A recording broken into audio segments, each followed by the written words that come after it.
how can we show our respect, our love, our commitment, our stewardship towards our only home, planet Earth?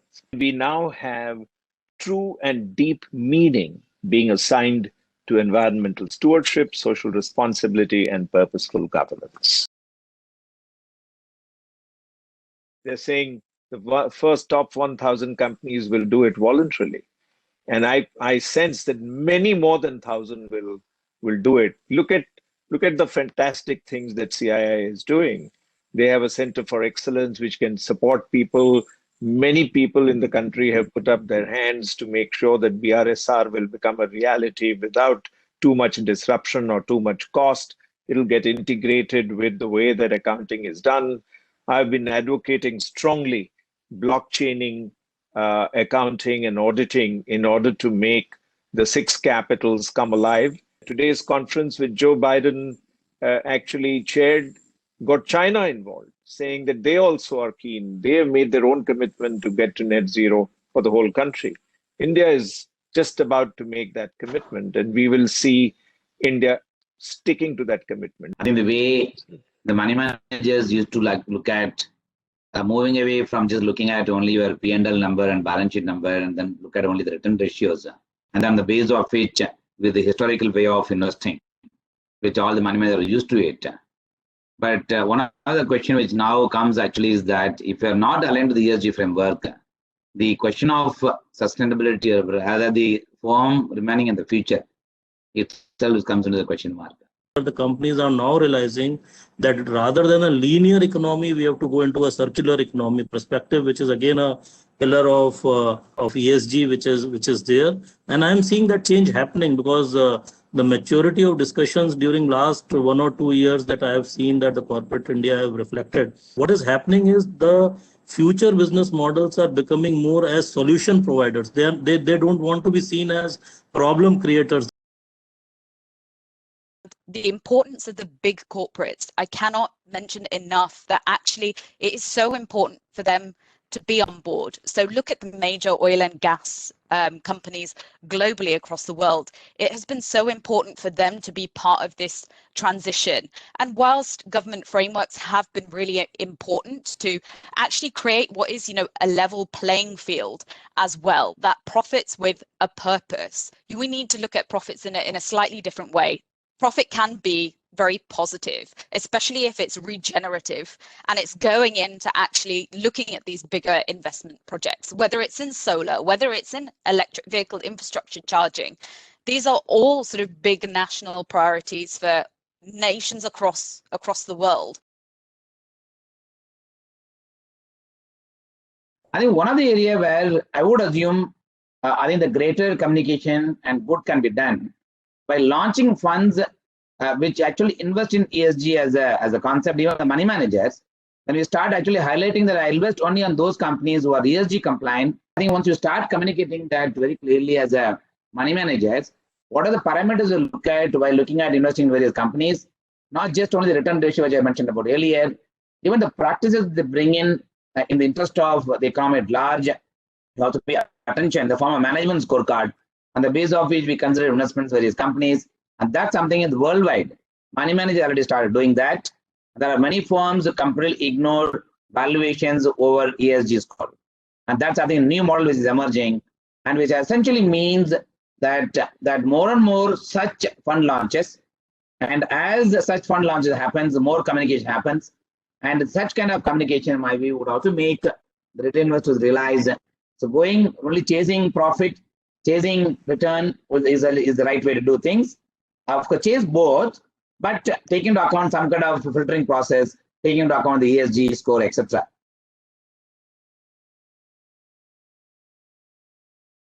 It's a huge opportunity for India, I should see, because the way we are expanding, and I think there are 3 examples I will give that how the ESG is going to be important for all type of population, I should say, from the demographic dividend point of view. One is, you have seen in India the consumerism which is coming up. Today, that decision making by default is going towards a more energy efficient sort of a white good, and the same transformation will come when the electrical vehicle and the infrastructure will get developed. Second important part we are seeing in India is that how the legislations are moving. There is a strong push factor that has come from Ministry of Environment on something called as extended producer responsibility. You will have to see that it should not be that people have consumed the food, the packaging and the PET bottles and all, and then they throw it, and then it's the municipality to take care of that, and where it get dumps into the sea, ocean, landfill, we are not aware of that. So there is a huge responsibility that corporate India is now looking that while we are designing the product, we have to design a product in a closed loop manner. So there is a lot of intellectual capital which is coming up over here, and India has to produce those business models because we have the 1/6 of the population of the world, but we only have 2.5% of the land area. I think the human capital that we are talking of, we have to reskill our human capital also to these type of examples so that we don't create them on the previous models. We try to create more green jobs, green growths.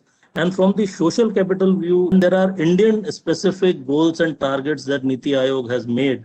And they have done a good by doing an ESG index at the state. So as a company, I am now responsible to connect to that SDG and say that while I am doing the business, my state, my geography's SDG index is also improving because that's what my responsibility is.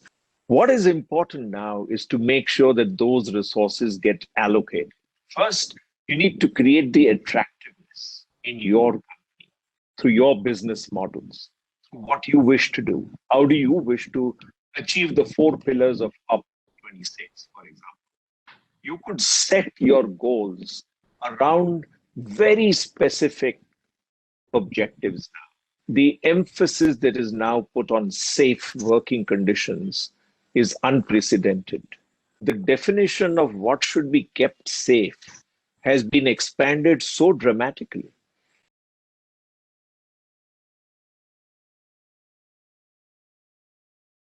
It's government regulation and policy frameworks for us that is absolutely driving the change. There is no two ways about it, and a lot of companies have to now get with the agenda because they will be otherwise put at the bottom of that league table, and very quickly funding will come out of that.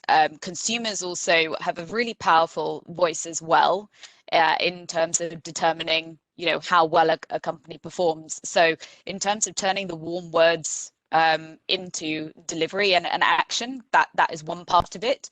And it's also the businesses themselves, the business community. So looking at your supply chains, as I've mentioned before, that actually everyone, as Shailesh just explained, that actually it's no longer a buzzword. It is just going to become business as usual. This whole fad of ESG funds will disappear very soon. Every investment will have to be on the touchstone of ESG.